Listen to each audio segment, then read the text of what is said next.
You are now listening to the Vitalize Podcast.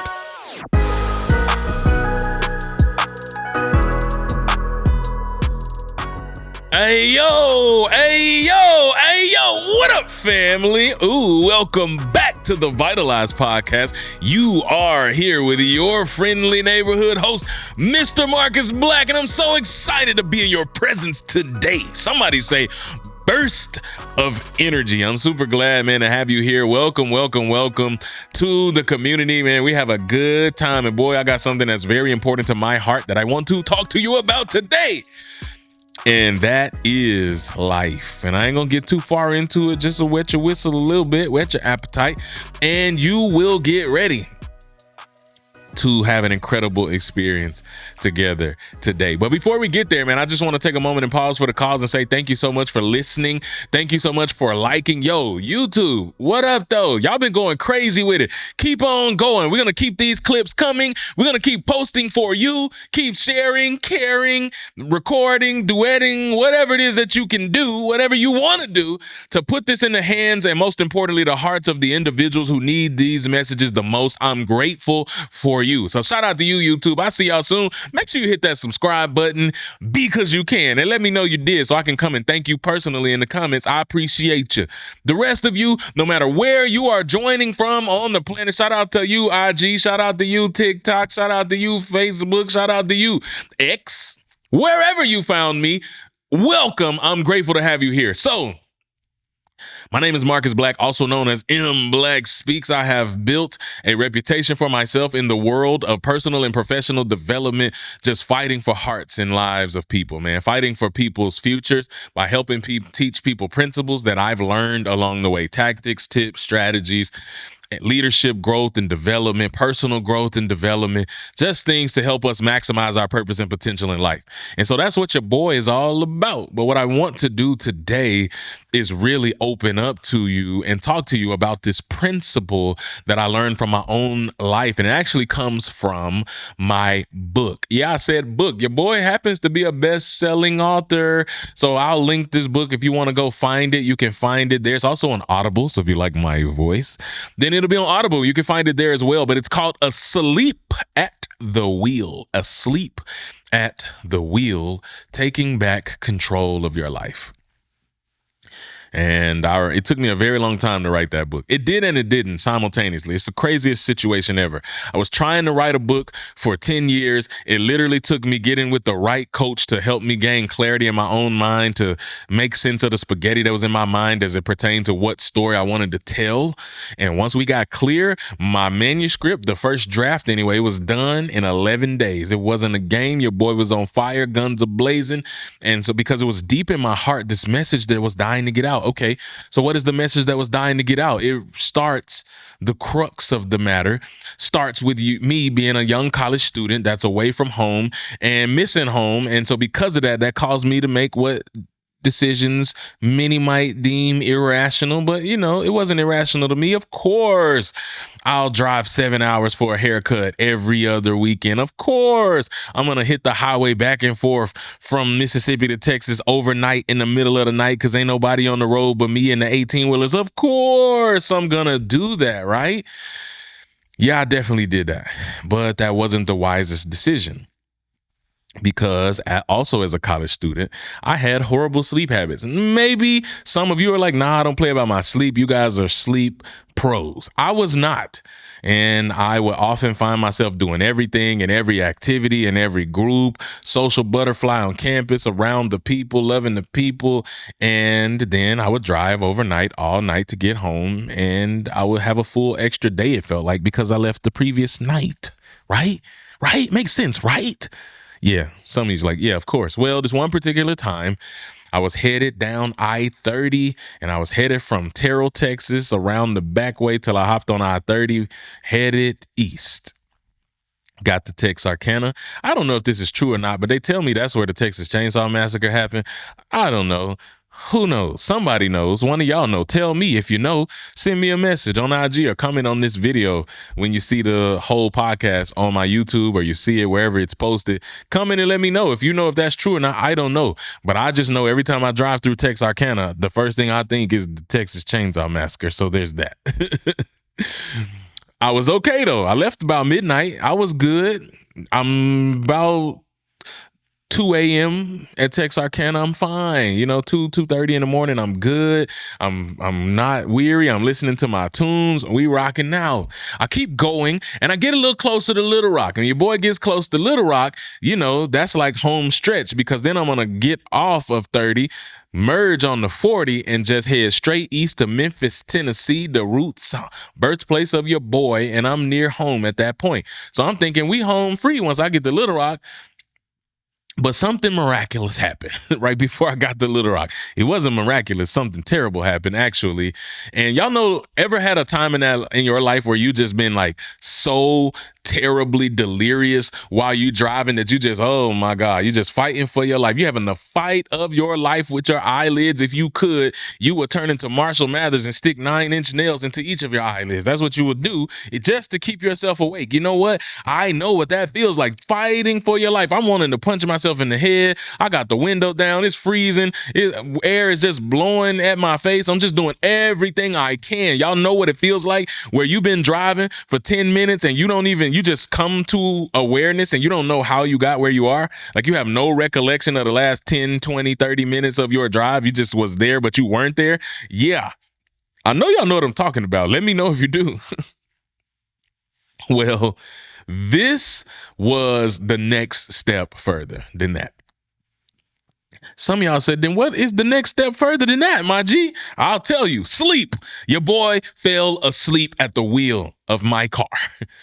And all I remember is that my entire car, my passenger wheels crossed over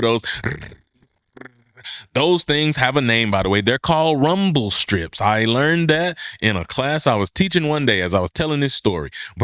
Rumble strips. My passenger side tires crossed over those, and your boy didn't wake up. I kept going. Then my driver's side wheels passed over those as well, and I still didn't wake up. Now what happens when the rumble strips that were created to serve you and wake you up on the highway fail you?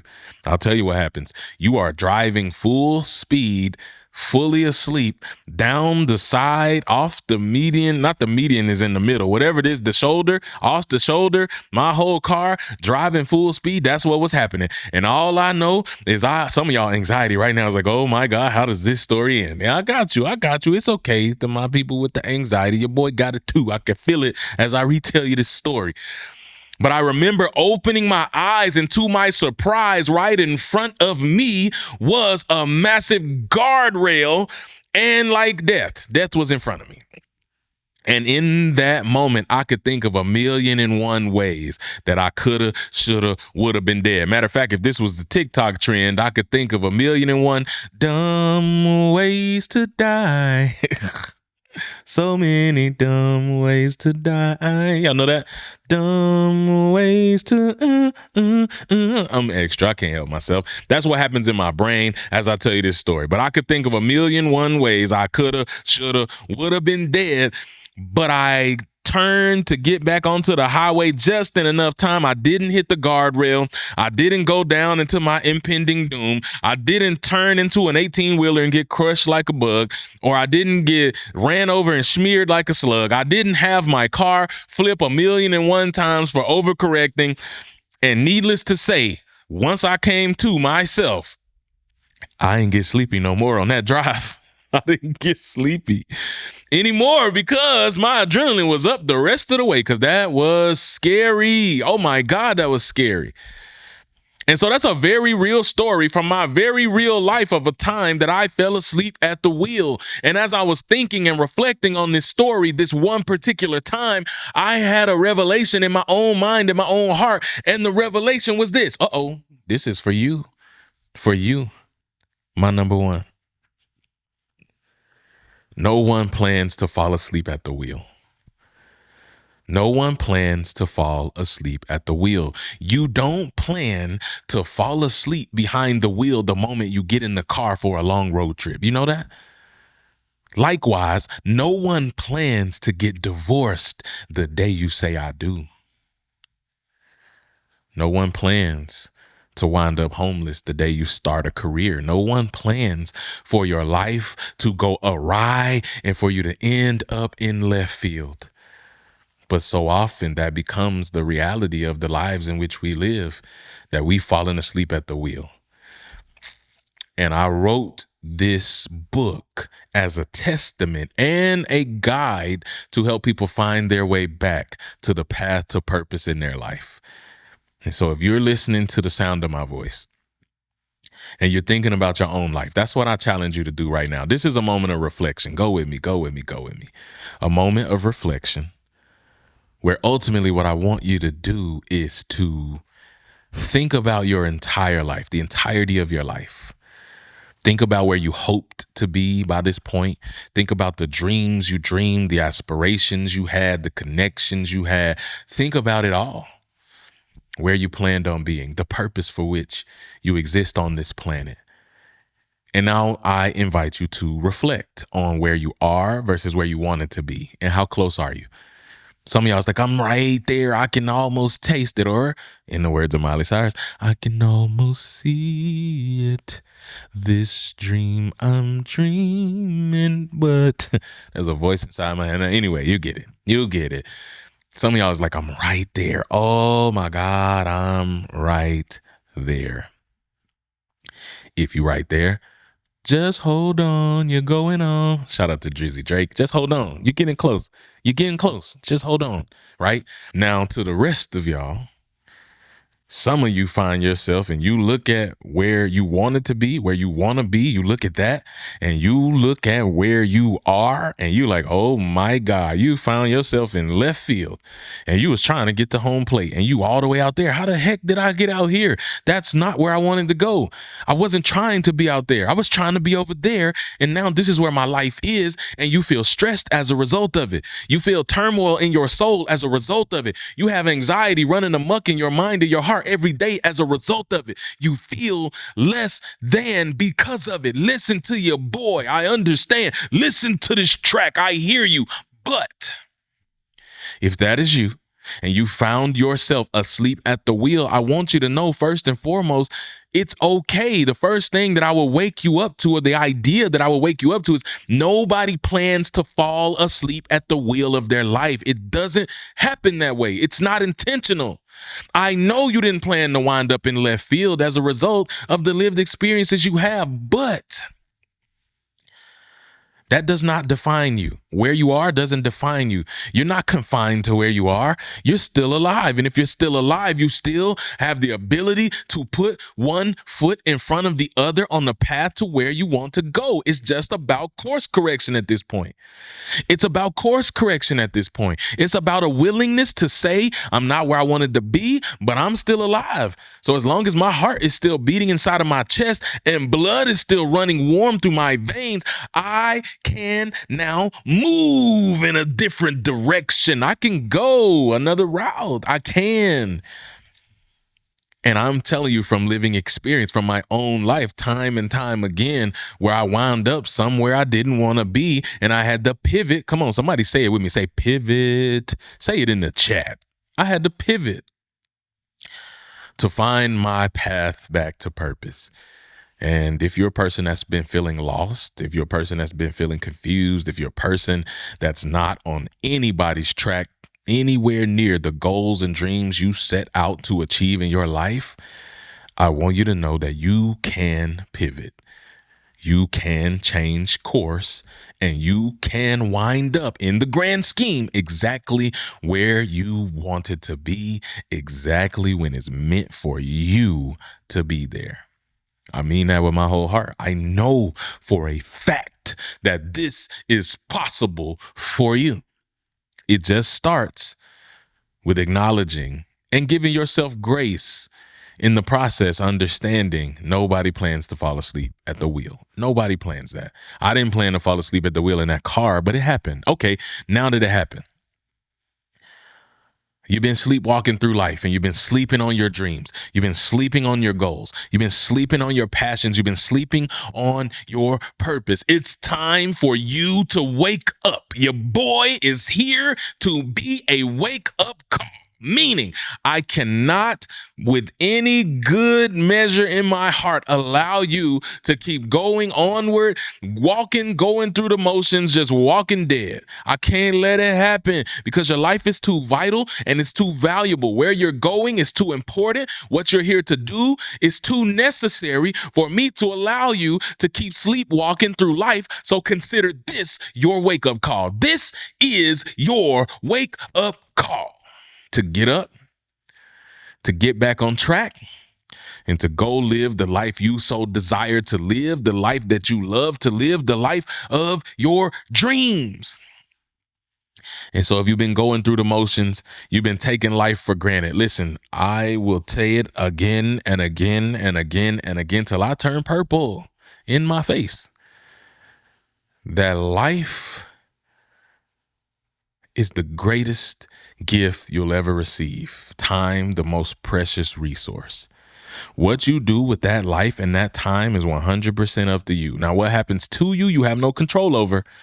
But the choice you make to do something and make something of the experience that you have here on this planet is all in your hands. It's in your hands. It's on you, my G. What you gonna do with it? You gonna take it for granted? You gonna keep crying about things that don't go your way? You gonna keep throwing a fit every time something don't go your way? You gonna throw a tantrum? You gonna fall on the floor? You gonna wallow in misery? Or you gonna get up and do something greater, better with yourself? That's the question on the table today, my friend. And the last really thing that I want to give you is, since you know that this is your wake-up call, no more sleepwalking, no more going through the motions. The last thing I give you is be intentional with that gift of time. Be intentional. Don't just let life happen to you or wait for life to happen to you. Put your all into your heart, into your art, into your passion, headed to your purpose. Put it all on the table. I got a friend, shout out to you, Nate Forrest, a dear friend, his incredible poker player, just played in the World Series this year. Did really well, too, in the main event. And he talks and he's trying to teach me principles of poker, which I'm like totally don't understand. I get the basics, like I could play if a group of friends got together, but when you start talking about World Series, it's like a game, it's like analytics, and there's so many other things and that they do and that they know. I gained a whole new respect hanging with this dude, right? As it pertains to poker and how that game works. But my man Nate taught me a vital lesson. And there was a time where he felt like nothing was going his way and the odds were stacked against him. And he had a choice to make. Would he fold? Would he just let go? Or would he go all in? All in means this might not even be enough, but it's all I have. And I'm going to put all I have on the table and I'm going to shoot my shot and I'm going to go for the gusto and I'm going to make it happen with what I have. And there are countless times where you see incredible professional poker players make a choice to go all in, not even sure if it's enough, only to watch and witness them win as a result of that choice to make it happen. Listen to me. What I'm challenging you to do with your life from this moment forward, no more playing small, no more taking it for granted, no more looking and thinking and hoping and wishing that you had a different life than the one that you have. You may not know if it's enough or not to make the dreams that you dream in your heart and your soul a reality, but if you're willing to push all in on your goals, all in on your talents, on your dreams, on the ability to go and manifest the life that you so love to live, you can see a different life than you ever thought was possible. So I'm challenging you to put it all in, put it on the table, and to go stop sleepwalking in your life and find your path to purpose, living a life that you love to live. Because you can.